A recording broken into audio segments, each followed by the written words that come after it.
প্রিয় দর্শক, এই যে হলো লতিরাজ। দেখেন প্রত্যেকটা গাছের গোড়ায় লতি। আর লতিরাজ চেনার প্রধান বৈশিষ্ট্য হলো এখানে লতির যেই চারাগুলা সেগুলো কিন্তু এরকম লতির আগা থেকে হবে। এটা হলো লতিরাজ চেনার উপায়।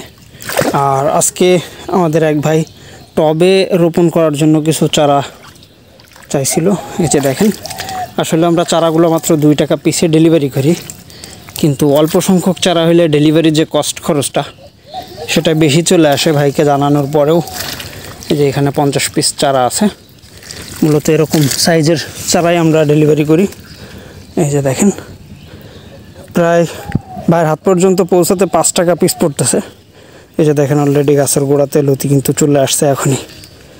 তা আসলে ভাই আমাকে বোঝালো, ভাই 5 টাকা পিস পড়লেও একবারই আপনাকে দেবো, তারপরে তো প্রত্যেক সপ্তাহে লতি আসলে আমারটা উসুল হয়ে যাবে। এটাই হলো যশোরের লতিরাজ।